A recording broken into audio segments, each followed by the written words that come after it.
you can see the massive difference between the two pieces. And so here, and then these fingers are free, which is exactly what we're looking for. Hey, this is Dan. Welcome back to the channel. If you're new to the channel, I have a 1250 GSA that I've been learning how to ride for adventure rides and slowly but surely upfitting. So please check out the rest of the videos that I have out. And think about subscribing. And if you like what you see here today, give me a thumbs up. Today, we're going to be talking about levers. So the factory levers, with all my hand on it, I still have plenty of space. And so they teach you to try and ride with 2 fingers on the lever like this. The challenge I have is that with hands like this and a pair of gloves, when you squeeze, a lot of times you can crimp the bottom of these. And so the bottom 2 fingers between the handle grip and the lever itself, brake lever and clutch lever. And the whole point behind 2 fingers is so that you always keep 2 other fingers on the handlebars at all times to maintain control. And one of the things that I saw, one of the other 1250 GSA riders that I've seen had a set of levers from Wild Heart Adventures, makes a 2-finger lever kit for both the brake and the clutch. Now these folks are from South Africa, super nice to deal with. And if you're interested to see how simple it is to change your stock levers with some 2-finger levers and what difference that makes, please stick around for the video. Okay, in one of the other videos, we put on the Barkbuster handguards, which have come in super handy with a couple of the incidents that I've had. Again, check out the videos. But we're gonna have to take these off to be able to get the clutch lever out and the brake lever out. And really, it's super simple. You have a T25 up top and an 8mm nut on the bottom.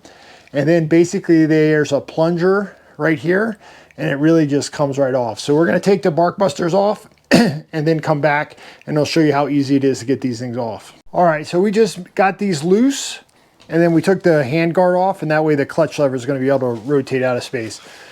Now, if you remember, this is what my hand looks like now. So full hand, and we still have a lot of this left. And so when doing this, it just makes it hard, and this is super close to my knuckles. And so I just wanted something that was going to give me the freedom to hold, but also give me leverage. So all we need to do here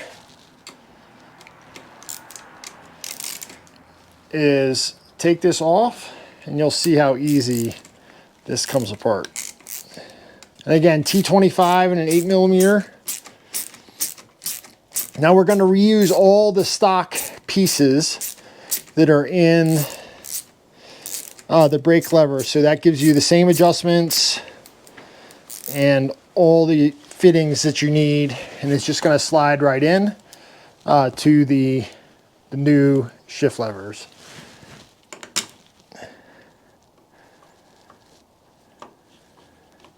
So we're going to need this brass bushing out.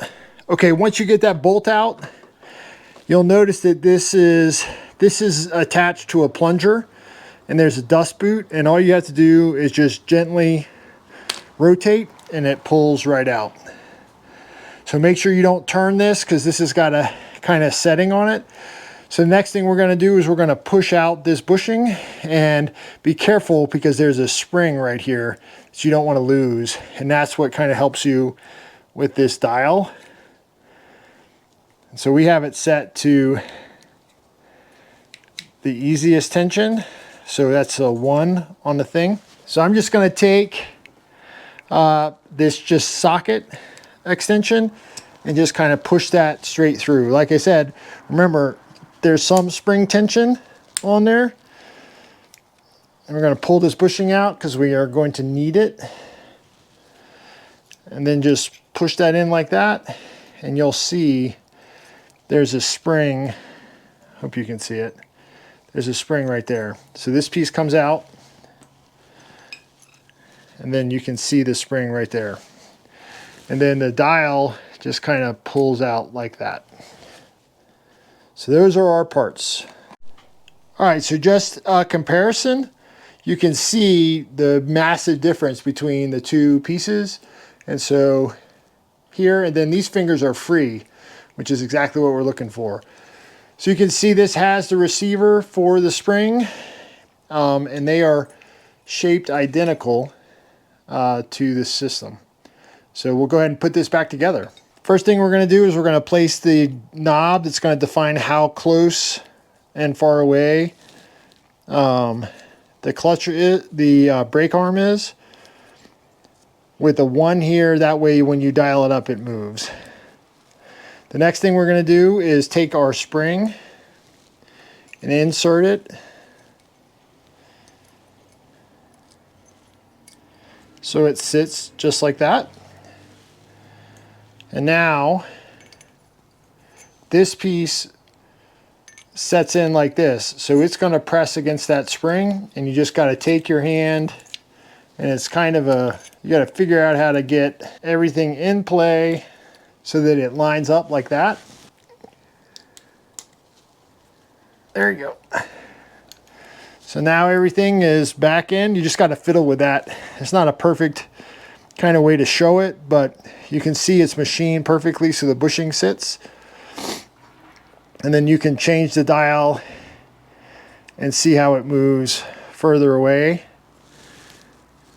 and then closer, so it sits the way it's supposed to. So now all we're going to do is we push this back into the brake master cylinder and put our bolt back in, and that's really all it takes.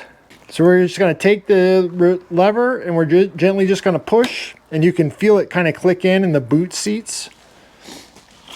And there is a little bit of pressure on this when you push the plunger in, so you kind of got to get it lined up from above. There it goes. We're going to take our 8mm nut and just put it back on.